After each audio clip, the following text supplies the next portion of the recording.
Bom, e agora nós vamos ao mercado de commodities. Vamos saber o comportamento das principais commodities nesta terça-feira com Maurício Bellinello. Vamos lá, Gleidson.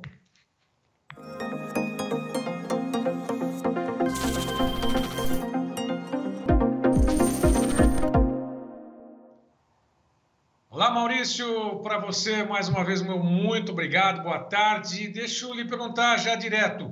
Nós tivemos o ouro aí disparando no mercado internacional, acima dos $2.000 por onça Troy, e o petróleo chegou aos 80 e lá parou. O que o mercado está sinalizando com essa alta do dólar e com o petróleo acima dos $80?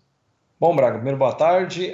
O mercado hoje está num dia quase de ressaca, pelo menos essa é a minha impressão, né? Por mais que o dólar no Brasil tenha subido um pouquinho, mas é bem pouquinho mesmo, né? O dólar segue caindo o mundo afora, né? Hoje é um dia de algum otimismo, um resto de otimismo, porque desde o dia ali 14 de março, mais ou menos há uns 20 dias atrás, começa um movimento de alta que inclusive empurra também as commodities, né? A soja vai fazer fundo lá no dia 23 de março e não parou de subir mais. Então esse movimento que está acontecendo na soja, que já tinha começado a acontecer no petróleo, quando ele faz fundo ali em $64, né? E também no mercado de ações, vem se ampliando pelos últimos 20 dias, mas nos últimos 2 dias, ontem e hoje, o mercado meio que perdeu fôlego, ou seja, esse movimento que foi bem forte nos últimos 20 dias de alta generalizada nos ativos e queda no dólar, me parece que está perto de arrefecer, da gente ter um próximo respiro nas cotações. E o ouro mesmo, né, especialmente num ambiente de turbulência, como a gente vem vendo há alguns meses já, o ouro ele é considerado o que a gente chama de um metal reserva de valor. Então, ele guarda para si valor que é pela simples existência do ouro, não é relacionado a nada.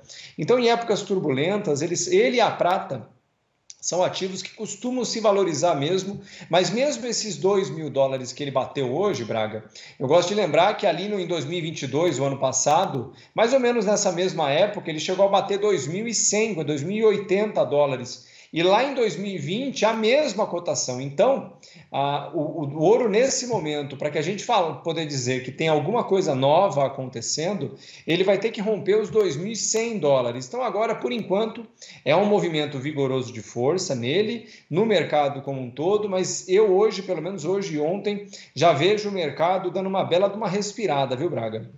Bom, respirando um pouquinho. E agora essa alta que teve, né, uma estilingada, isso sim a gente pode dizer que estilingada por o preço do petróleo, né, uma disparada de quase 7%, enfim. Agora, lá na frente tem os combustíveis também. Isso. Eles virão nesta mesma alta aí com reajustes, isso já indica o mercado, pelo menos está indicando essa possibilidade, diesel, gasolina, e arrastar, logicamente, no nosso etanol também? Isso está projetado ou não? Então, essa que é a parte legal, né? Ontem a Arábia Saudita, ontem não, foi no domingo, né? Ela, de forma inesperada, junto com a Rússia, anunciou um corte de produção de 1 milhão de barris de petróleo, né? Hoje o consumo global de petróleo diário é da ordem de 100 milhões de barris. Então cortou 1% da produção. Só que isso, muita gente falou assim, tá vendo? É a Arábia Saudita arregaçando as mangas contra os Estados Unidos. É nada, né? Ninguém corta a produção se não for na minha opinião, que não seja por um motivo apenas, queda na projeção da demanda, né? Então você já corta preventivamente e basicamente você está dizendo, tá vendo? Agora a demanda pode cair que eu estou igual, porque eles são os principais vendedores. E os combustíveis mesmo, Braga, são um sinal claro. O diesel, por exemplo, o petróleo, para falar exatamente aqui, desde a sexta-feira, fechamento de sexta-feira, até o anúncio da mudança de preços, nesse momento subindo 6%, mais ou menos, né? O diesel, por exemplo, que é uma commodity também negociada em bolsa, ela está subindo 1%, para você ter uma ideia, né? Isso nos Estados Unidos, em dólar, né? A gasolina, Braga, deixa eu pegar aqui, subindo 1,5%. Ou seja, esse impacto inicial que a gente está vendo é só no petróleo. Os combustíveis mesmo não têm impacto nenhum até agora, nenhum mesmo, zero.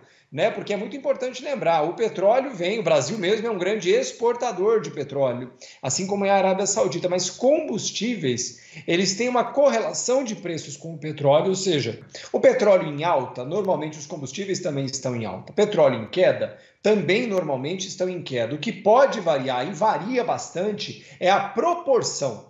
Algumas vezes, a gente viu isso no ano passado, o petróleo nem subiu tanto, os combustíveis dispararam, né, na proporção. O petróleo subiu, combustíveis subiram muito mais. Nesse momento, o petróleo dispara, 5% para o petróleo, para ser bem sincero, nem é uma disparada, tá? E os combustíveis subiram 1%. Então, o grande efeito nesse momento, eu acredito de verdade, que diz respeito à projeção de queda na demanda. Então, na minha humilde opinião, Braga, isso é só um movimento político dos árabes em união com a Rússia nesse momento, para dar uma desculpa do porquê que o preço não deve despencar. Porque esse é o ponto. Se eles não reduzem a produção e a demanda cai, o preço do petróleo despenca. Então isso é uma forma também de conter a queda.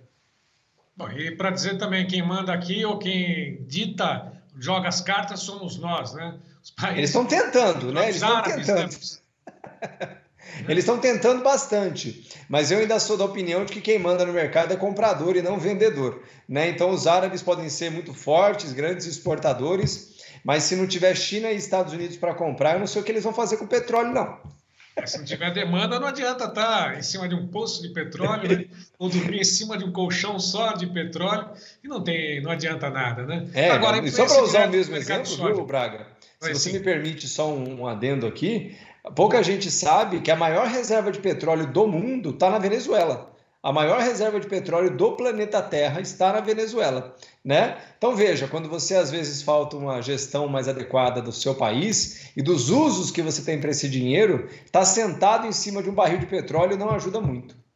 É a mesma coisa que o produtor que estiver com a soja na mão, observar os preços em alta, esperar subir mais, a soja, mercado de milho, café, enfim, outros, acaba dormindo no dia seguinte, quem sabe até mesmo com uma queda acentuada, né? O movimento do mercado não para nunca, né? E esse recado que você sempre dá para quem nos acompanha, e principalmente para o pessoal que vem aí da 11ª turma também, né? Do mercado de introdução aos commodities, né? É isso mesmo, Braga. O mercado sempre dá boas oportunidades, né? Às vezes o agricultor que ainda não está muito acostumado com essas novas estratégias, essas novas formas de você enxergar aquilo que você muitas vezes executa há 30, 40, 50, 60 anos, que vem do seu pai, do seu avô, do seu bisavô, é que, por exemplo, nós temos agora essa alta na soja maio apenas, porque a soja que cresceu mesmo de preço, Braga, foi a soja maio, porque ela veio de $14 e ela bateu 15,30. Se você pega, por exemplo, o contrato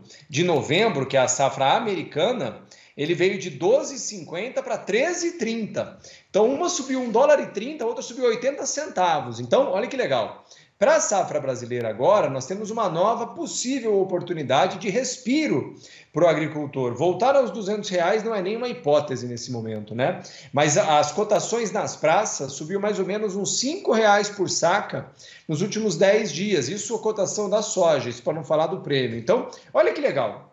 O mercado está dando uma chance para você. Sabe para quê? Para você, no mínimo, falar, olha, quem sabe no ano que vem eu consigo não fazer e cometer o mesmo erro que eu cometi esse ano, que tirou de mim 20, 30, 40 reais por saca, né? Porque é disso que se trata. Esse curso de introdução que o João muito gentilmente me convidou a construir a 4 mãos com ele, vem para apresentar os primeiros passos para você que quer aprender as estratégias mais avançadas e mais eficientes que o seu comprador usa todo dia de comercialização do agro, porque de nada adianta você ser uma fera da porteira para dentro, mas quando chega da porteira para fora, você literalmente entrega todo o seu ouro, né, no jeito genérico de explicar, que você deveria ficar no seu bolso para o seu comprador que sabe fazer uso. Então você quer aprender isso, não quer ficar mais, ter que passar esse monte de angústia que está todo mundo vendo acontecer agora, com gente guardando soja a céu aberto e outras coisas, vendendo milho que estava guardado também, soja que estava guardado desde março do ano passado,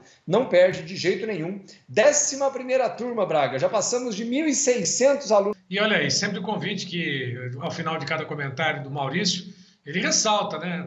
Não adianta só comentar, saber das notícias, das cotações, se não fizer nada para que embolse ou não coloque esse dinheiro todo que está nas mãos, né, na mesa e que outros vão aproveitar, né? Você também tem o direito e deve preservar o valor, o patrimônio da sua família. Está aí, 019 98907 8047. Está aí, 019 98907 8047.